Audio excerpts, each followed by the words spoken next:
안녕하십니까, 박성호입니다. 2021년 중공중앙공무원 춘절 단배회입니다. 국무원 총리 리커창이 주재한 단배회에 시진핑이 정치국 상임위원들과 입장합니다. 상임위원인 리짠수, 왕양, 왕후닝, 짜오러지, 한정, 그리고 부주석 왕치산 등이 모두 출석했습니다.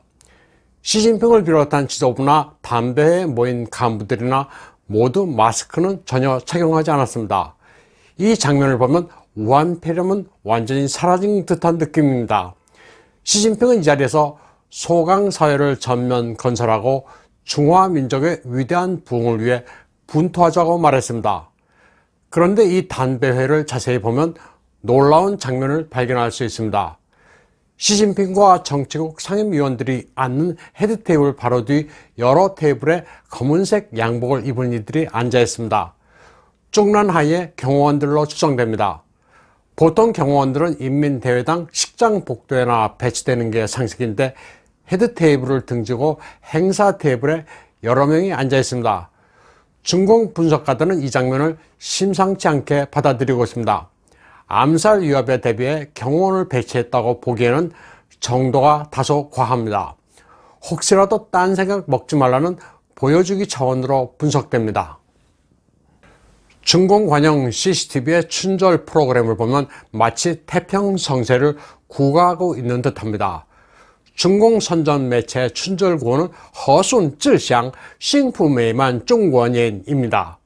모든 것이 조화롭고 극히 상서로우며 행복이 아름답게 가득 찬 차이니스 뉴 이어라고 선전하고 있습니다.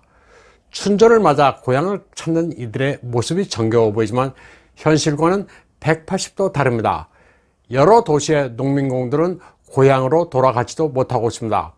선전 매체들은 중공 각지에서 사람들이 활기가 넘치고 행복한 것처럼 이미지 조작을 하고 있습니다.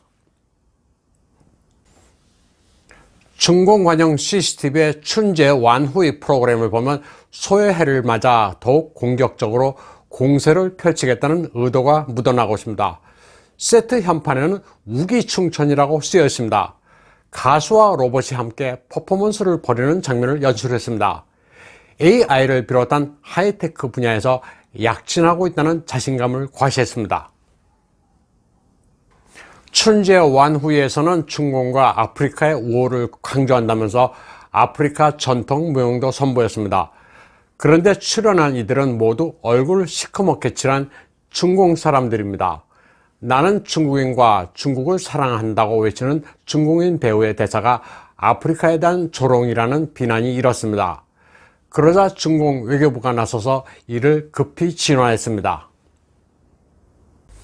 후베이성 우한에서는 아직도 2020년의 슬픔이 사라지지 않았습니다. 후베이성에서는 사오칭샹이란 이 지역 고유의 습속이 있습니다. 한 해 전 사망한 가족에게 향을 피우고 제사를 지내는 풍습입니다. 보통 제사를 지내면서 향을 피우고 국화를 제단에 바칩니다. 때문에 정초 전날 우한의 꽃시장은 차량과 사람으로 미어졌습니다. 우한 시내 꽃시장에서 국화가 동이 났습니다. 꽃시장 상인은 50시간 동안 국화를 파느라 눈코 뜰 새 없이 바빠 잠도 못 자고 식사도 거를 정도였습니다. 백국과 황국 등 모든 국화꽃이 불티나게 팔렸습니다. 꽃시장에 늦게 온 손님들은 국화를 사지 못하고 발걸음을 돌리기도 했습니다. 국화 한 줄기에 150위엔이나 할 정도로 비쌌지만 없어서 못 살 정도였습니다. 중국 네티즌들은 2020년 우한 폐렴으로 사망한 사람이 도대체 얼마나 되길래 국화꽃이 동이 날 정도냐고 슬퍼했습니다.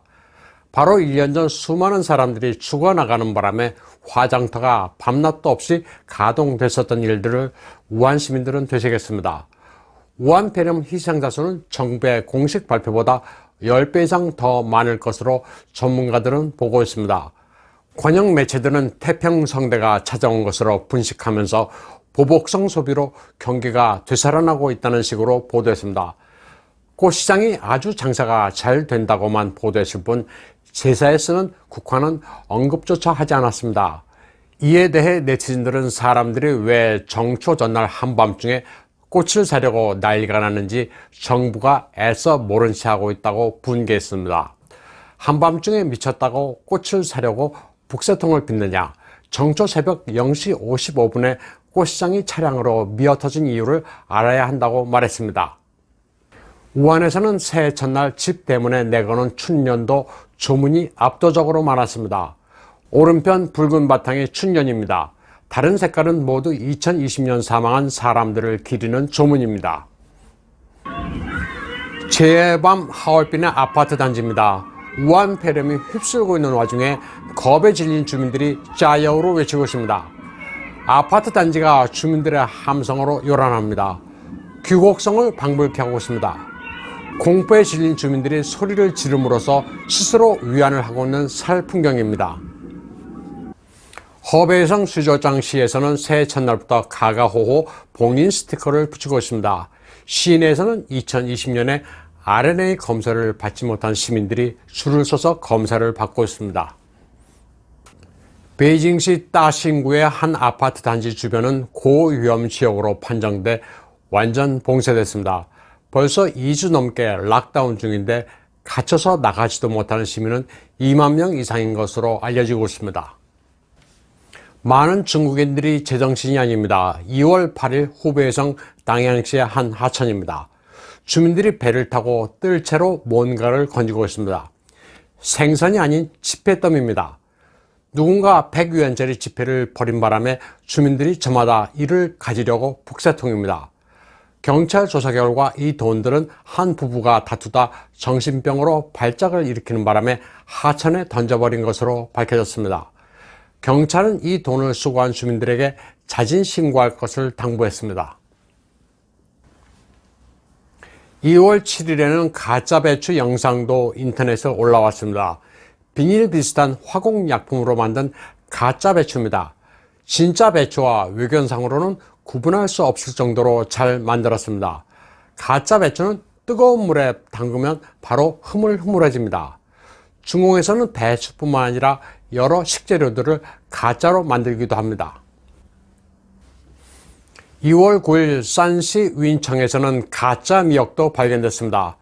농산물 시장에서 산 미역을 집에 가져와서 보니 섬유질로 만든 가짜였습니다. 진짜 미역과 달리 손으로 쉽게 찢어집니다. 이에 앞서 2월 5일과 6일 칭하이성 찌닝시에서는 수만 마리의 까마귀떼가 출몰했습니다. 저녁 무렵에 하늘을 뒤덮고 소리를 내며 나는 까마귀떼의 모습은 배트맨의 그래픽 장면을 연상케 합니다. 중공에서도 까마귀는 길조가 아닙니다. 한편 2월 11일 바이든은 취임 이후 처음으로 시진핑과 전화통화를 가졌습니다. 트럼프 행정부 때 중공에 부과한 무역 관세는 해제하지 않을 방침이라고 보도됐습니다. 인권 문제에 대해서도 대화가 오갔습니다. 표면적으로는 긴장을 유지하는 것 같지만 이게 그렇지가 않습니다. 겉으로는 강경한 것 같지만 공자 학원을 철폐한다는 트럼프 행정부의 조치를 백지화하기로 했습니다. 또 이에 앞서 바이든은 중공 바이러스를 금칙어로 정했습니다. 전염병 전파의 책임을 물을 의지가 없어 보입니다. 바이든은 전화통화로 얻은 것이 별로 없습니다. 따라서 두 사람 사이에 오간 내용들은 중장기적으로 볼 때 별 의미가 없습니다.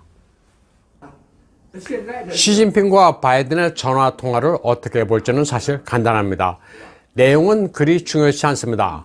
시진핑은 바이든이 자기에게 굴복하는 모양새를 성공적으로 만들어냈습니다.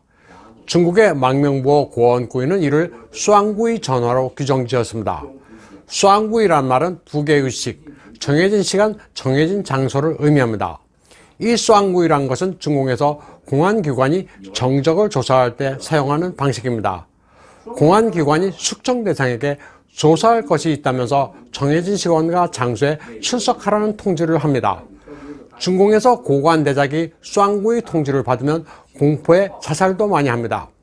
사실은 아니겠지만 중공에서는 시진핑이 바이든에게 언제 어디서 전화를 하라는 식으로 통지했는데 이게 먹힌 것으로 보고 있습니다. 바이든이 시진핑의 초식에 완전히 당한 것으로 보는 해석이 정확합니다. 오늘 방송은 여기까지 하겠습니다. 시청해주신 여러분 감사합니다.